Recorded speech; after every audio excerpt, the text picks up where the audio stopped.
নমস্কার বন্ধুরা, welcome to my channel. তো আজ আমি আলোচনা করব সিএসকে যে প্লেয়ারদেরকে কিনেছে। তো জলের দামে ফলের রস, তো একটা কথা রয়েছে, সেটাই কিন্তু এবছর চেন্নাই কিন্তু করে ফেলেছে।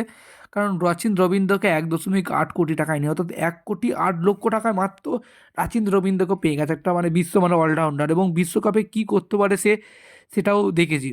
এবং এরপরে যদি বলা যায় যে ইন্ডিয়ার একজন প্রপার অলরাউন্ডারই বলতে পারি, সেটা হচ্ছে শার্দুল ঠাকুর, মাত্র 4 কোটি টাকা। হ্যাঁ বন্ধুরা, মাত্র 4 কোটি টাকায় শার্দুল ঠাকুরকে পেয়ে গেছে, সেটা একটা এটাও জলের দামে ফলের রসি আমরা বলতে পারি। কারণ হার্ষার প্যাটেলের যেখানে প্রায় 10 কোটির উপর দাম উঠে গেছে, শার্দুল ঠাকুরকে মাত্র 4 কোটি টাকা পেয়ে যাবে।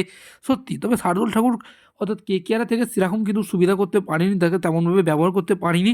তো তার পুনরায় ফর্ম একজনই ফিরিয়ে আনতে পারে, সেটা হলো কে না MS ধোনি। হ্যাঁ বন্ধুরা, MS ধোনি কিন্তু শার্দুল ঠাকুরকে যথাযথ ব্যবহার করে কিন্তু পুনরায় আবার ইন্ডিয়ার টিমে কিন্তু সুযোগ করে দেবে। তো এরপরে হচ্ছে ড্যারিয়াল মিচেল এবং 14 কোটি। এ তো সমীর রিজি 8.4 কোটি, এবং আর হচ্ছে যে অনিস রেডস একটা 20 লাখ টাকা দিয়ে প্লেয়ার কিনেছে, সেই প্লেয়ারটা সম্পর্কে সেরকম কিছু বলার নেই। তো রাচিন রবীন্দ্র, শার্দুল ঠাকুর এবং ড্যারিয়াল মিচেল, তো এই তিনজনকে কিন্তু খুবই কম টাকায় প্রায় 2 কোটি টাকার মধ্যে সবাইকে পেয়ে গেছে। এটা একটা খুবই ভালো খবর এবং চেন্নাইয়ের ফ্যানের জন্য।